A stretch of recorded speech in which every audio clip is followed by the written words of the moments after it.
Hey, what up, Long Beach? Welcome back to the 562.org. It's Mike. And Tyler, and this high school football highlight is brought to you by the fine folks down at Naples Rib Company. All of our coverage of Long Beach Poly this year is sponsored by Bryson Financial, and all of our football coverage is sponsored by our friends down at Memorial Care. Tyler, we've got the Yellow School Bus Bowl, one of the best rivalries in Southern California. It's been a one-score game almost every time they've played. Long Beach Poly visiting Serra. We've been excited for this one for the last 52 weeks. Yeah, absolutely. Poly coach Stephen Barbie said this is his favorite game every year, and we might have to agree. It usually ends in overtime. Not this time. Serra was so happy they were skipping out there on the field. What could go wrong, Mike? Might say it ended in undertime. Got to get your angles right for the big game. Poly in all golds looking quite crispy. Oh, you said all cold? All gold with a little bit of green, a little bit of a remix there. MJ Rivas is going to read this play for the Jackrabbits. Does a great job tracking the back down on that play. And then Q Shemwell on the blindside corner blitz. That's elite speed right there for the strip sack, and then Mikey Beresford is going to recover it. These Poly defensive backs have been locked in the last couple of weeks. Yeah, Q coming through with the big play for the stop unit. Darius Curry is going to take a big hit, but he's unleashing this long pass to Caden Butler, who hauls it in and gets deep into Cavalier territory. Sophomore transfer making a name for himself already in this season. And then Josh Noodles Kaysen, he's in there somewhere, Tyler. I don't know what to tell you. It's what we call pile work. He's just in there punching it in. That's going to put the Jackrabbits up 7-0 after making the extra point. Noodles obviously feeling himself fired up for that one. Scoring first in this rivalry has been a big deal. It is a big deal. D. Will and DJ Hicks getting in there to stop the run for that Jackrabbit defense. And then Rivas, a big sack that's going to pin Serra deep into their own territory, putting Serra on Rivas Island, getting in there.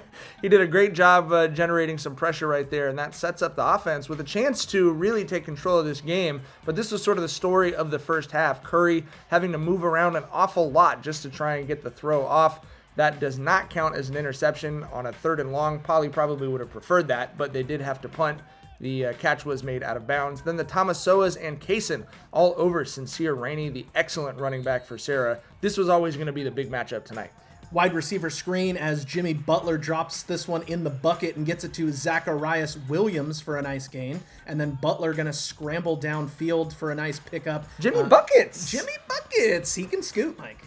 Looks like Serra punches it in here, but you're going to see a flag fly in. This was one of the themes of the first half for Serra. Definitely built some frustration. This would be called back on a hold. The first of 4 holding calls on Serra in the first half, but the Butler did it.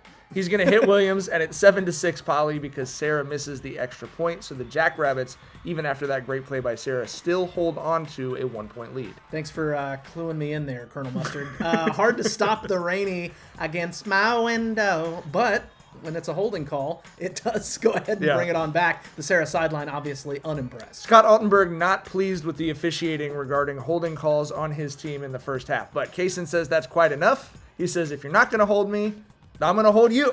Case in point.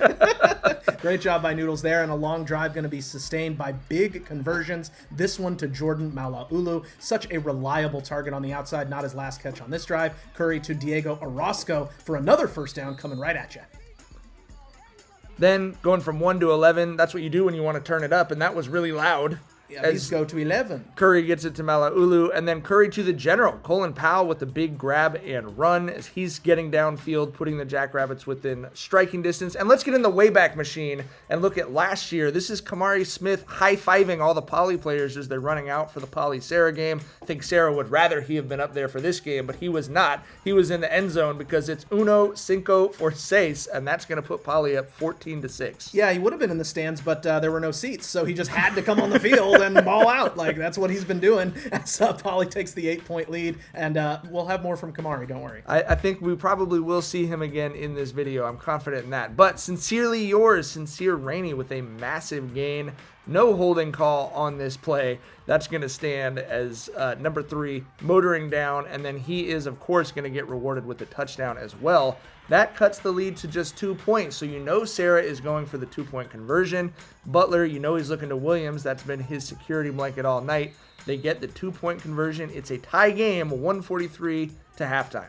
Well, and here comes Darius Curry. Mike, tell us what the heck happened here. Well, you won't believe how this ended based on where I was standing. I'll tell you that. Those arms are not in the air facetiously. This is indeed a touchdown. A better look at the catch thanks to Leilani Castro, the homie, former intern with the 5.62. But we have to slow this down so you can see it. It's a tip drill touchdown catch for almost 40 yards by Kamari Smith. Incredible play to catch it and get his foot down in bounds. And yeah, uno, cinco, seis. We're going to be saying it a lot this year. Those two are an absolute problem. Yeah, and Mike, I didn't know what he was going to be able to do to top the game he had against Mission Viejo last week with the 3 touchdowns, but like, he's just doing it, man. This is a sophomore. 5 touchdowns in 2 weeks against Mission and Serra as a 10th grader. You can't be mad at that, absolutely. Then, on the ensuing kickoff, Oregon signee D. Will gets the ball back, and obviously Curry is going to cash it in. Ezekiel Orozco's Chicken and Waffles, Tyler, 43-yard touchdown. That's going to put Poly up 28-14 at halftime. They're open late, and it always hits, baby. 28-14 Jackrabbits. A very impactful 1 minute and 43 seconds as Poly takes the lead, and that's all the football we got, unfortunately. Yeah, we had pandemonium in the parking lot. A bunch of fans who said they had tickets trying to get in. They were turned away. Sounds like they rushed the gate and were kind of running around in the stadium.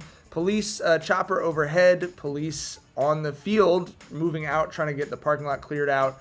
The school administrations from both schools consulting with the police. Obviously, we know Long Beach mamas and Long Beach kids are going to make the most of it. We love Long Beach sports moms. But what up, long delay? What up, long delay? We're just kind of waiting around, wondering if we're ever going to get a second half. Poly, obviously, their cheer and all the parents making the most of it, right? If you're just having to sit around and wait, you might as well turn it into a party. Kamari Smith's family trying to get the highlights from number 5. They want to watch the video already. But Barbie does eventually get the news that the game has been called off by the Gardena police. Several different police departments on hand trying to get a handle on the situation, and we're just unable to get that parking lot cleared off. So weird situation. We shake hands at halftime, 28-14. Like we said, it wasn't overtime this year, it was undertime. And the Jackrabbits are in a weird situation. Barbie, Scott Altenberg saying, hey, let's do it again next year.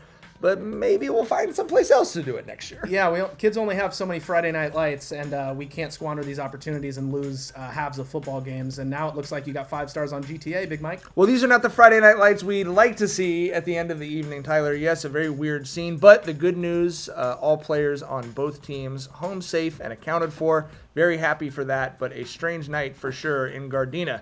Hopefully next week with the start of more league play, we get some more regular football action. We're looking forward to that. And for coverage of all those games, you got to keep it right here at the562.org.